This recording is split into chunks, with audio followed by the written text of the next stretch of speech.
भारत और अमेरिका के बीच हुई 2+2 मीटिंग के बाद भारत के विदेश मंत्री एस जयशंकर की चर्चा जोरों पर है। अमेरिकी मंत्रियों के सामने जिस बेबाकी से एस जयशंकर ने भारत का पक्ष रखा, उससे सुपर पावर भी दंग रह गया। ऐसे में अब पूरी दुनिया मोदी कैबिनेट के इस हीरे को लेकर चर्चा कर रही है कि आखिर जयशंकर का ना ही कोई पॉलिटिकल बैकग्राउंड था और ना ही कभी उन्होंने कोई चुनाव लड़ा, तो फिर मोदी कैबिनेट में उन्हें इतनी बड़ी जिम्मेदारी कैसे मिल गई? दरअसल इसके पीछे 2012 की वो घटना है जब नरेंद्र मोदी और सुब्रमण्यम जयशंकर यानी एस जयशंकर की पहली बार मुलाकात हुई थी। तब नरेंद्र मोदी भारत के प्रधानमंत्री नहीं थे। साल 2012 में जब पीएम मोदी चीन के दौरे पर गए, तब पहली बार उनकी मुलाकात एस जयशंकर से हुई। उस वक्त एस जयशंकर बतौर राजदूत चीन में तैनात थे।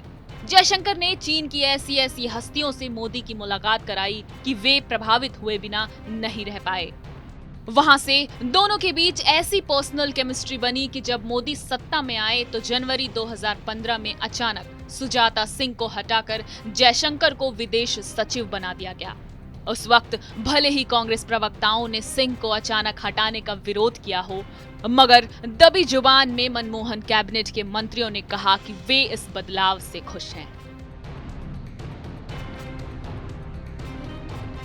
प्रधानमंत्री नरेंद्र मोदी ने जो फैसला तब लिया, एस जयशंकर को जो मौका तब दिया, उसी का नतीजा है कि आज चीन पाकिस्तान जैसे दुश्मन मुल्क के भी छक्के एस जयशंकर सिर्फ अपने बयानों से ही छुड़ा रहे हैं।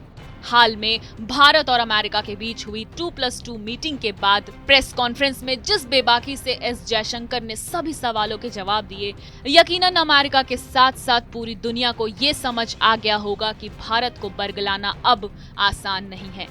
2014 से लेकर अब तक प्रधानमंत्री के कार्यकाल में जिस तरह की विदेश नीति भारत की रही है और जिसका गुणगान दुनिया कर रही है, यकीनन वो विदेश मंत्री एस जयशंकर की वजह से ही है।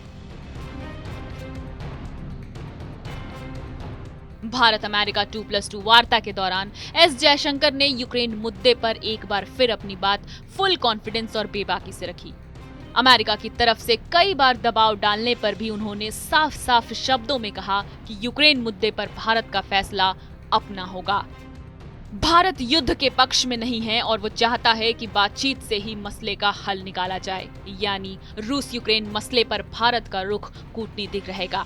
इतना ही नहीं, जब जून 2020 में भारत चीन के बीच गलवान घाटी को लेकर झड़प हुई थी, तब भी एस जयशंकर ने बेबाकी से इस मसले पर अपनी बातें रखी थी। रूस यूक्रेन युद्ध के बीच मार्च में चीनी विदेश मंत्री ने भारत यात्रा के दौरान पीएम मोदी से मिलने की बात रखी। इस मसले को भी एस जयशंकर ने बड़े ही चालाकी से हैंडल किया था और वांग यी को प्रधानमंत्री मोदी से मिले बिना ही वापस जाना पड़ा था। चीन हो या पाकिस्तान, अमेरिका हो या यूक्रेन मसला, बिना किसी संदेह के भारत की विदेश नीति ने अपना लोहा मनवाया है।